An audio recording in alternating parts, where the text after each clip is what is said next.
The Lord's chest is the abode of the goddess of fortune. His moon-like face is the drinking vessel for eyes which hanker after all that is beautiful. His arms are the resting place for the administrative demigods, and his lotus feet are the refuge of pure devotees who never talk or sing of any subject except his worship. There are different classes of human beings, all seeking different enjoyments from different objects. There are persons who are seeking after the favor of the goddess of fortune, and for them the Vedic literatures give information that the Lord is always served with all reverence by thousands and thousands of goddesses of fortune at the Chintamani Dham, the transcendental abode of the Lord, where the trees are all desire trees, and the buildings are made of touchstone. The Lord Govinda is engaged there in herding the Surabhi cows as his natural occupation. These goddesses of fortune can be seen automatically if we are attracted by the bodily features of the Lord. Impersonalists cannot observe such goddesses of fortune because of their dry, speculative habits. And those who are artists overtaken by the beautiful creation should better see to the beautiful face of the Lord for complete satisfaction. The face of the Lord is the embodiment of beauty. What they call beautiful nature is but his smile, and what they call the sweet songs of the birds are but specimens of the whispering voice of the Lord. There are administrative demigods in charge of departmental service of cosmic management, and there are tiny administrative gods in the state service. They are always afraid of other competitors, but if they take shelter of the arms of the Lord can protect them always from the attacks of enemies. A faithful servant of the Lord engaged in the service of administration is the ideal executive head and can well protect the interests of the people in general. Other so-called administrators are symbols of anachronisms leading to the acute distress of the people who are governed by them. The administrators can remain safely under the protection of the arms of the Lord. The essence of everything is the Supreme Lord. He is called the Saram, and those who sing and talk about him are called the Sarangas, or the pure devotees are always hankering after the lotus feet of the Lord. The lotus has a kind of honey which is transcendently relished by the devotees. They are like the bees who are always after the honey. Srila Rupa Goswami, the great devotee Acharya of the Gaudiya Vaishnava Sampradaya, has sung a song about this lotus honey, comparing himself to the bee. O my Lord Krishna, I beg to offer my prayers unto you. My mind is like the bee, and it is after some honey. Kindly, therefore, give my bee mind a place at your lotus feet, which are the resources for all transcendental honey. I know that even big demigods like Brahma do not see the rays of the nails of your lotus feet, even though they are engaged in deep meditation for years together. Still, O infallible one, my ambition is such. For you are very merciful to your surrendered devotees, O Madhava. I know also that I have no genuine devotion for the service of your lotus feet, but because your Lordship is inconceivably powerful, you can do what is impossible to be done. Your lotus feet can deride even the nectar of the heavenly kingdom, and therefore I am very much attracted by them. O Supreme Eternal, please therefore let my mind be fixed at the lotus feet, so that eternally I may be able to relish the taste of your transcendental service. The devotees are satisfied with being placed at the lotus feet of the Lord and have no ambition to see his all-beautiful face or aspire for the protection of the strong arms of the Lord. They are humble by nature, and the Lord is always leaning towards such humble devotees. Shrionivasva yasyura panapatramukam drisham bahavo lokapalanam saranganam parambuja. The Lord's chest is the abode of the goddess of fortune. His moon-like face is the drinking vessel for eyes which hanker after all that is beautiful. His arms are the resting place for the administrative demigods, and his lotus feet are the refuge of pure devotees who never talk or sing of any subject except his lordship. Mukam karoti bachalam bandhanayate girim Vedkripataram bande Sri Gurum Vinataram. So the first two words of this verse is Shriyo Nivaso. Srinivas. This is a name of Krishna, which means that he is the abode, or he is the shelter. Nivas. Our Shri, the goddess of fortune.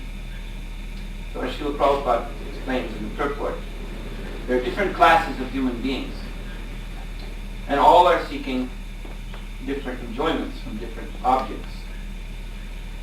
And so for material enjoyment, many persons, pious persons on the Vedic path, they worship Shri, the goddess of fortune.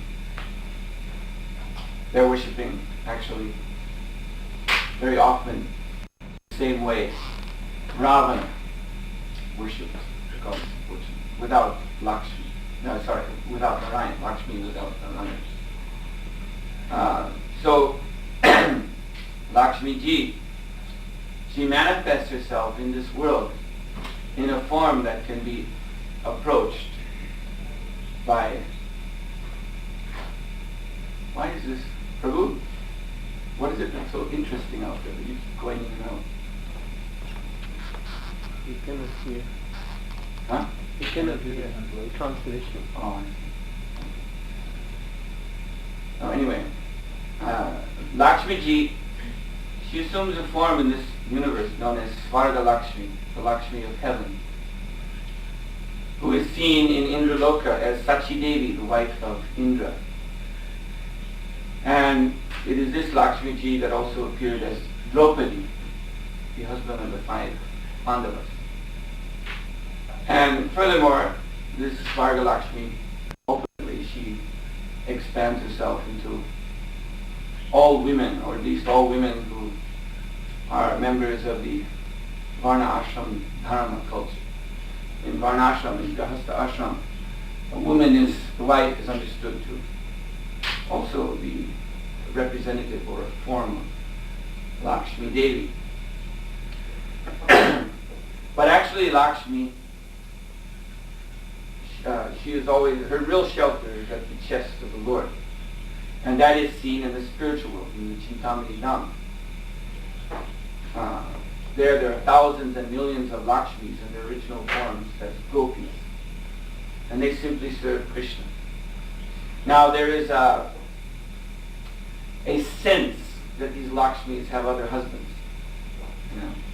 Gopas. But actually they all belong to Krishna. That sense is simply to increase the intensity of their love for Krishna and increase the ecstasy of their meeting, because that meeting must, because of this sense of their being married and Krishna is their paramour.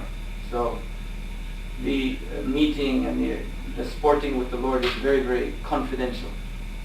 So that only enhances the ecstasy. But actually, Krishna is their real husband. And actually, Krishna is the husband of all women, because Svarga Lakshmi, she is an expansion of the original Lakshmi to give some facility to the materialistic-minded persons. She also awards them. There are 8 forms of Lakshmi in this material world who award different types of material benedictions. But Lakshmi Ji is Chanchala. This is one of her names. She's not steady. She's only fixed at the chest of the Lord, and everywhere else she's unsteady. So she may favor some human being, some man in this world. Yes, he may be considered very powerful, very famous, whatever, but she will not stay with him. So therefore, just like we see, as I said, the Svarga Lakshmi, she appeared as Draupadi. So Draupadi was maintained by the 5 Pandavas with great trouble. You can see in the Mahabharata. Also, when Lord Ramchandra appeared, he appeared as a human being. Specifically, this was the purpose of his descent, to appear as a king, human being, on this planet Earth. And so Lakshmi Devi appeared as Sita, his wife. And Srila Prabhupada said one of Lord Ramchandra's purposes in his descent was to show how troublesome it is for a man to maintain a woman. You see, because the whole war, Lanka war, was fought because Sita was stolen away by Ravana. And similarly, the Mahabharata war, actually, it is explained also in some passages, that was fought simply because Draupadi had been insulted. So many men had to die because of one woman's being insulted. So maintaining women is very, very troublesome for everyone except Krishna.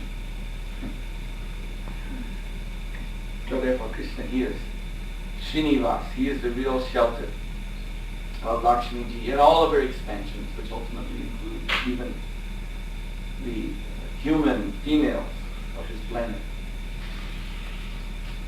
Now, his moonlight face is the drinking vessel for eyes which hanker after all that is beautiful. Srila Prabhupada writes in the purport that what they call beautiful nature is but his smile. So that is a statement that Bhagavatam verse, that Maya, the attractive feature of this material nature, which captivates everyone's mind, we can see practically how our minds are drawn to the beautiful things of this world. So this attractive material nature is but the separated smile of Krishna. Krishna's smile is all charming, all attractive. And the potency of his smile is invested in Maya Devi. So we see, therefore, that the minds of the living entities are bound up to the forms and features of this material world for all eternity. Therefore they're known as Nitya Bhava, eternally conditioned. So actually everyone is attracted to Krishna. But when one's interests are separate from Krishna, then also the attraction to Krishna becomes separated from Krishna. This is called Maya. It is simply the attraction to Krishna. But it has become separated from the devotional service to Krishna. So following this attraction, the living entities engage in the hopeless struggle. Prakriti sthani karshati. Karshati means struggle. They're struggling in the Prakriti, in material nature.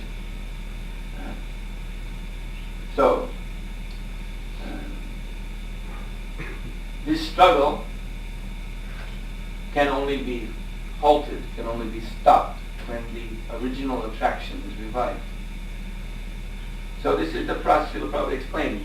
Bhakti Yoga, devotional service, means transferring this attraction or this, shall we say, addiction that we're suffering from now, this absorption of our minds in material nature, transferring it point by point back to Krishna.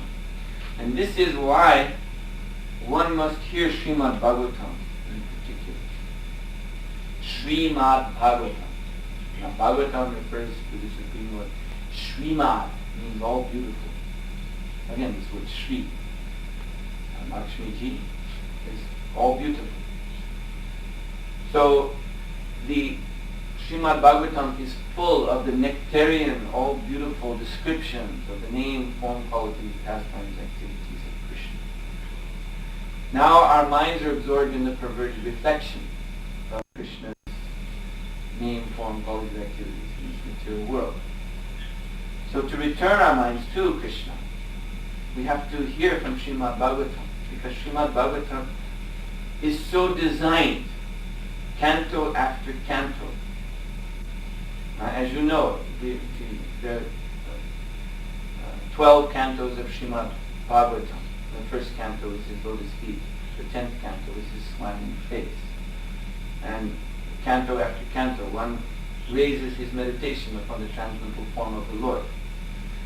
So this transcendental form of the Lord is reflected in this material world, in the universal form, which is also compared. You see the Rasatala, the soles of his lotus feet, and his head is the Brahmaloka, and so on and so all the planetary systems are imagined as being positioned upon the Vishvarupa. So now we are fully absorbed in this material universe. So to transfer our attention from that to the original transcendental form of the Lord, we must hear and study Śrīmad-Bhāgavatam, because that is the very purpose of this great literature. To return our minds, point by point, back to Krishna. So, then, to continue on. His arms are the resting place for the administrative demigods. And Prabhupada writes in the purport, how the administrators of this world can be fully protected, can be safe from any attack, if they take shelter of the Lord's arms. There's a nice narration of one king who was ruling at the time of the Pandavas. So as you may know, the Pandavas, in preparation for Maharaj Yudhishthira's Rajasuya sacrifice, Maharaj Yudhishthira's brothers went forward to conquer the four corners of the world. So Arjuna, he attacked one king. He was invading one kingdom. And the king's son, the prince, was able to withstand the attack of Arjuna. And in fact, he defeated Arjuna. So Krishna was accompanying Arjuna. So when Arjuna was defeated by this prince, a mere boy, he was surprised. And he turned to Krishna and asked, how is this possible? And Lord Krishna said, I will show you. So Lord Krishna, he disguised himself as a Brahman, and he disguised Arjuna as a brahmachari, the disciple of the Brahman. And he went to the palace of his king. And the king welcomed him with all honor and ceremony as a Brahmana from a foreign country. And the king, he placed himself at Brahmana's disposal. My dear Brahmana, whatever you want, you just tell me and I will give it to you. So the king, the Brahmana, who is actually Lord Krishna, told the king that, yes, I have something very special to ask of you. You see, I came into your kingdom with 2 disciples, but my other disciple was caught by a lion in your kingdom and dragged to the cave of the lion. So I requested the lion to please return my other disciple, but the lion said, no, I have caught him fair and square, and I will eat him, unless you can give me something better to eat. And the only thing I can think of that would be better to eat would be the right half of the body of the king. So, Your Majesty, I've come to ask you for the right half of your body. And so this king, he said, yes, of course, immediately. So he called for a knife. Knife was brought and given to Krishna, the Brahmana, and he laid down on an operating table, which was brought forward.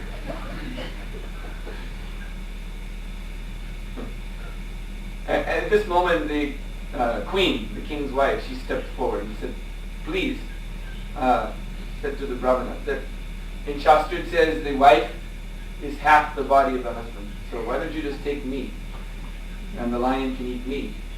And the Brahmana, Lord Krishna, said, yes, that is true, but Shastra says the wife is the left half of the man's body. The lion is asked for the right half.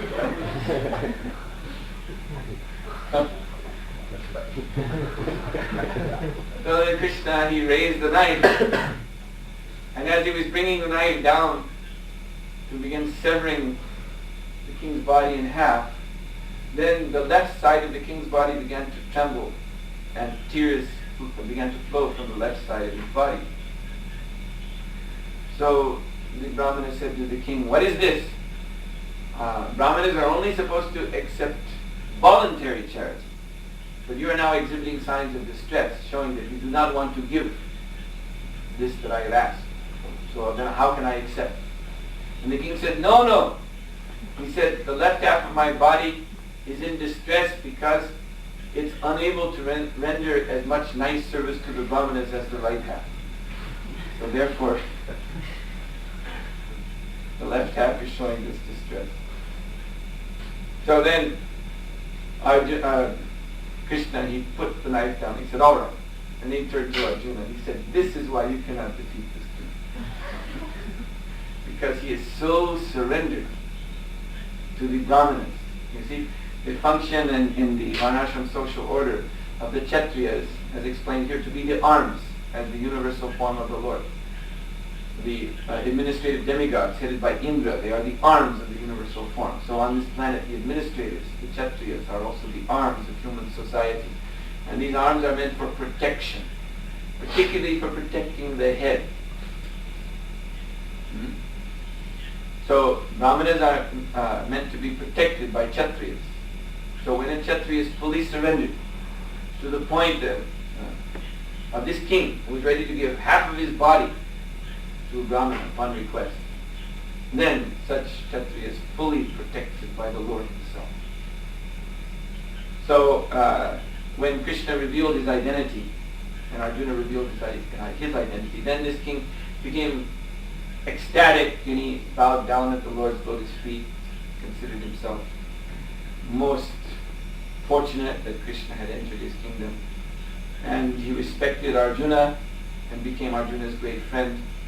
And this way the king voluntarily agreed, all right, you want my allegiance so that you can proclaim Maharaj Yudhisthira as the king of the world? Yes, you will have it. Not that Arjuna could conquer him, but out of the natural friendly exchange between pure devotees, the king submitted himself. Then finally, this verse says, the lotus feet of the Lord are the refuge of the pure devotees. We'll never talk or sing of any subject except his lordship. Yes. So, the lotus feet of the Lord are approachable to anyone and everyone. This is why in the purport Srila Prabhupada says the pure devotees are very humble. They don't even care to see the Lord's smiling face or his chest, which is the residence of the goddess of fortune, or his arms.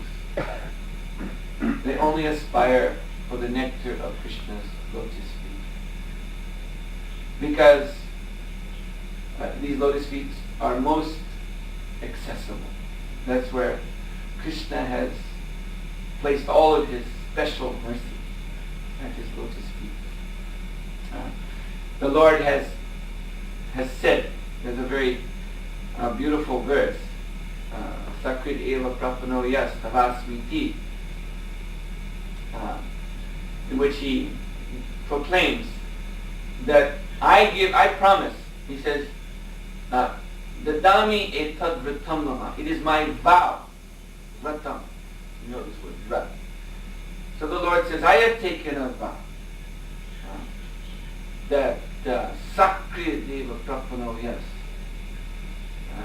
that anyone who takes shelter of me, surrenders to my lotus feet, I will give him full protection, no matter who he is, no matter what his background is. Now, this verse was spoken by Lord Ramchandra to Hanuman and Sugriva and Jambavan and this vast army which he had assembled to attack Lanka, the abode of Ravana. He spoke this verse to them when Vibhishana, who was Ravana's brother, came across from Lanka and bowed down at Lord Ramchandra's lotus feet and said, I am here now to join you. Sugriva and Hanuman and Jambavan, they were very suspicious that this is the brother of our enemy. We have assembled here, we are building this bridge across to Lanka to defeat our mortal enemy, Ravana, who has kidnapped Sita Devi. And this Ravana is very tricky. He's the lord of the Rakshasas, who are magicians, not to be trusted by anyone. And this Vibhishana is the brother of Ravana. Now he comes here saying, oh, I surrender to you. How can we believe him? So actually they were proposing, they were grasping their weapons. They were proposing, we will kill him now. And Lord Ram, he stopped them and he recited this verse. beautiful, the Sakriva Kaptana. It is my vow. Dadami etad vratam. It is my vow that anyone who seeks prapana, who seeks shelter at my lotus feet, is under my protection from that day forward. So he is now a surrendered soul unto me, so you cannot touch him, you cannot slight him in any way. Don't insult him, don't even think badly of him. So, you see, Krishna's lotus feet are open even to the demons to take shelter, whenever they want. Whenever they come to their senses, as Vibhishana did, and break their connection with the Asura Vangsha, the society of the demons, they will find immediate shelter at Lord Krishna's lotus feet. So that is also our story, all of us here in this room. How can we count ourselves as devotees? Only because by the mercy of the Lord we have found shelter at His lotus feet. So this is a very nice verse describing the auspiciousness of the different aspects of the Lord's transcendental form, which were appreciated by the inhabitants of Dwarka as Sri Krishna re-entered Dwarka for his visit to Hastinapur. So I'll stop here. Are there any questions?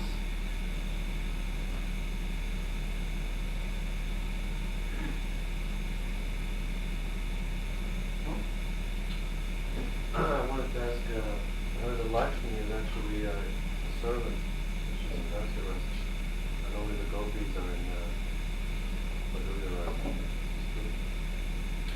Yes, Mahalakshmi in Vaikuntha. She's an expansion of Srimati Radharani, Lakshmi expansions, which reside in all the Vaikuntha planets. So because it is Vaikuntha, Vaikuntha-dham, therefore the predominating mood, awe and reverence, you see. So Sakya Rasa is the most prominent rasa. So Lakshmi, she has a, of course, confidential conjugal relationship with the Lord. But that is hidden. Generally her relationship with the Lord is seen as in the Dasya mood. She's serving the Lord's feet of the Lord. She aspired, because she's actually an expansion of Radharani, all the Lakshmis are expansions of the gopis. They aspire to have free conjugal relationship with the Lord. But as long as they maintain the Vaikuntha mood, they cannot have it. Even if Lakshmi performs austerities for thousands and thousands of years, she cannot enter into the rest of them. Any other questions? Yes? The first 10 cantos, the Śrīmad-Bhāgavatam, are compared to the different beings of the Lord. Is there any such comparison for the cantos 11 and 12? Cantos 11 and 12 are summaries. So you'll find there, yes, everything that was described before is summarized. So in those two cantos, it's kind of a reprise. So the whole form of the Lord is reprised in the last two cantos together. In fact, there's a chapter description of the Mahapurush in the 12th canto, last canto, in which the entire form of the Lord is described. Yes? For the statement of Alexia and the point by point we change attention. This is points that are unlimited. Could you teach all of them in distraction?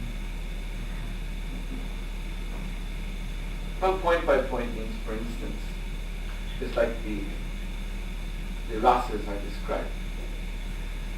So these rasas exist in a perverted form in the material world, in human relationships.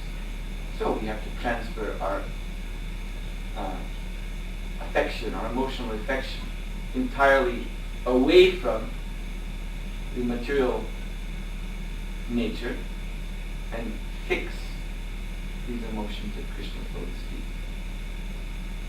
This is basically what we need, point by point. Step by step, one must do this. Until finally the entire heart and soul is fixed at Krishna's lotus feet with no other interest, no other affection or attention anywhere else. So that usually takes some time. Cannot be done in one step. Anything else?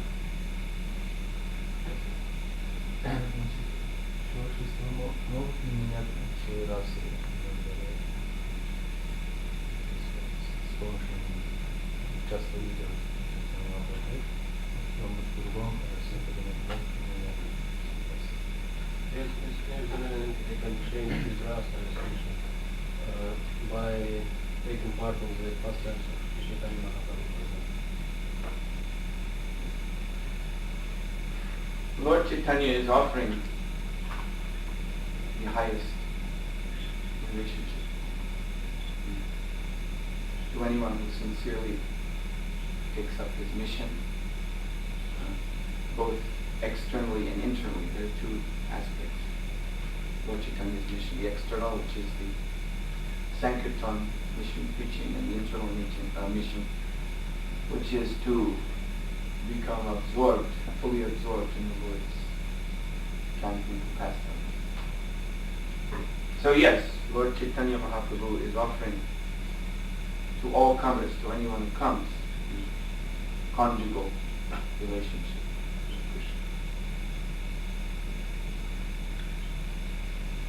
Another question? Yeah? Back?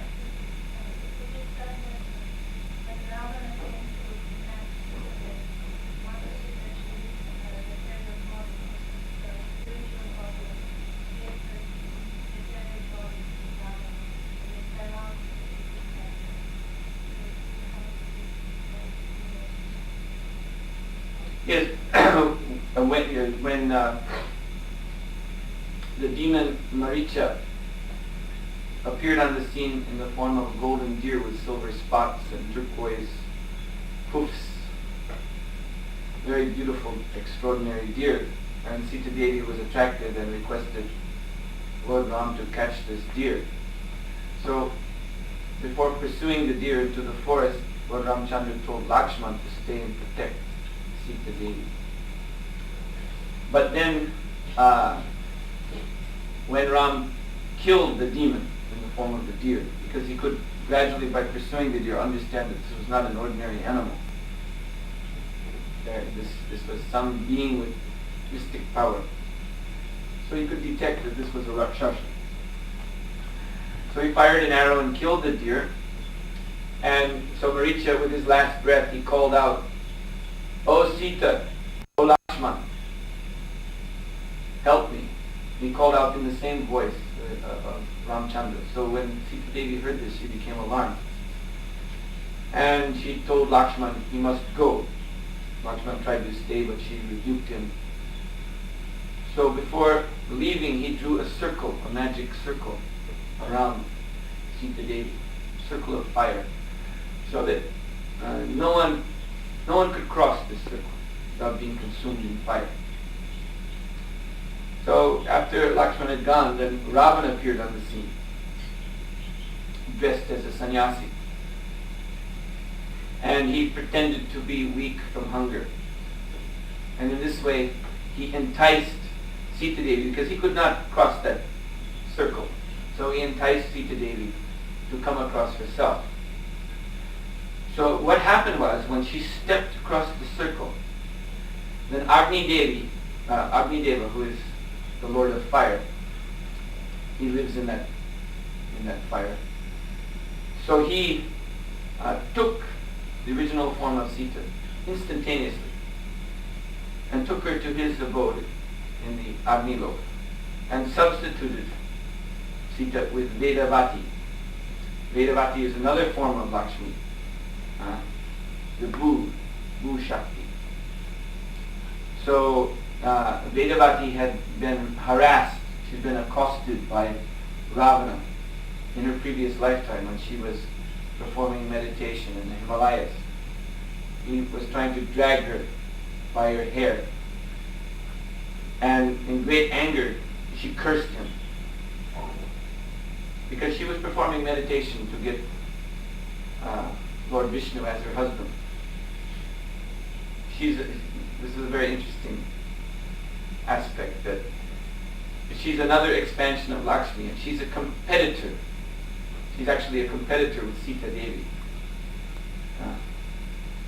So she was aspiring to have the Lord as her husband.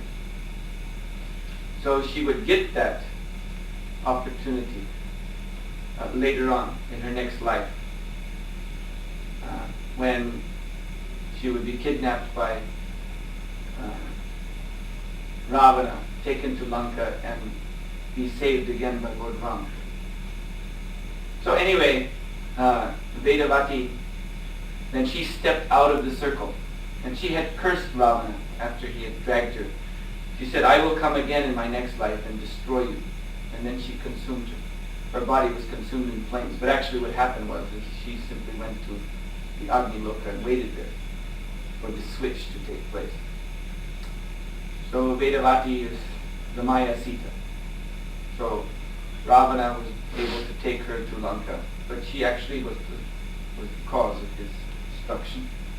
And then, as you know, when Sita was reunited with Lord Ram said, "You have been contaminated by the touch of this demon, so you must enter fire." So fire was made, and Vedavati Sita, she entered into the fire and was again taken by Agni, and the real Sita was put back, and she stepped out of the fire. Anything else? Yeah? As I understand it, the gopis belong to the Shakti Tattva. So can the living entity Shiva Tattva become Shakti Tattva? Well, all the eternal associates of the Lord are manifestations of His Swarup Shakti. They're all Shakti Tattva. The Jiva is also the Lord's Shakti, but in a special category, marginal. So the Jiva Tattva is in a position to be able to choose between Maya and Krishna on the marginal position, the Tasta Shakti.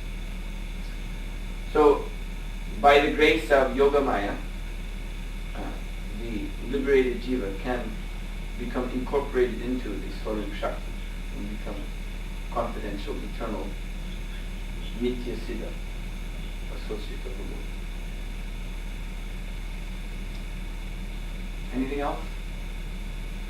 Yeah? What did these kings do when a person in disguise, the gods of a Brahmana came and asked them? Well, we see in the case of Jarasandha, when Lord Krishna and Arjuna and Bhimasena came disguised as Brahmanas to beg a fight, that Jarasandha, he could understand. He accepted them into his presence as Brahmanas, but he was observing them. He saw their broad shoulders, he saw the mark of a bow, and he heard their deep commanding voices, and he said, "These are not Brahmanas." But he thought, but anyway, they have come to me as Brahmanas. So the righteous king, he sticks to his dharma. Also Bali Maharaj, you see, Lord Vishnu came as a Brahmana, and Sukracharya was saying, "He's not a real Brahmana.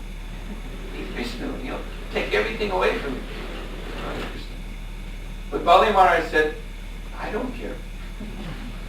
I have made this vow," because king stands by his vow, that anyone who comes to me as a Brahmana, begging for alms, I will give even my head. Bali Maharaj says, if this Brahmana boy, whatever he may be, Brahmana or not Brahmana, but if he asks me for my head, I will give it to him. And he ended up giving his head.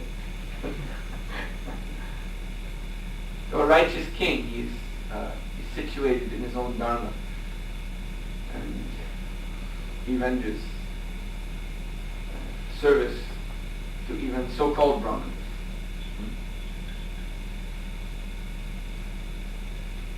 Of course, Srila Prabhupada says the king's duty is to make sure that the members of all the orders, including the Brahmanas, are properly executing their dharma too.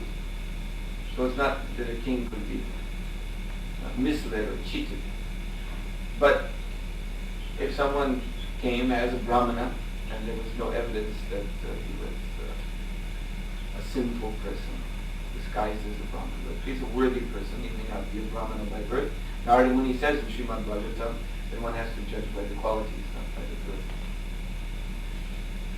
So, anyway, in this way, a king would always remain situated, be situated in his dharma.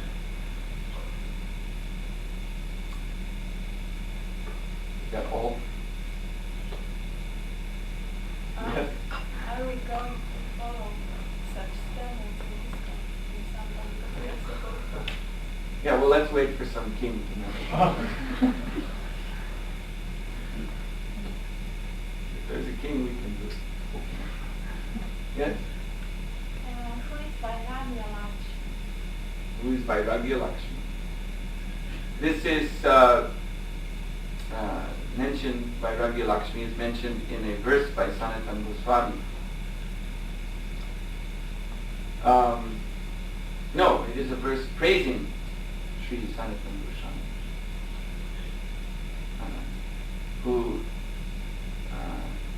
it is said, he was situated in wealth and opulence, and he left that.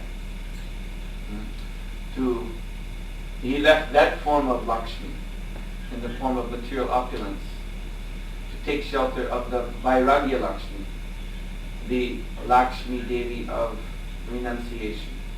There are also Lakshmis who award spiritual opulence, Gyan Lakshmi, Vairagya Lakshmi, who award spiritual knowledge and renunciation.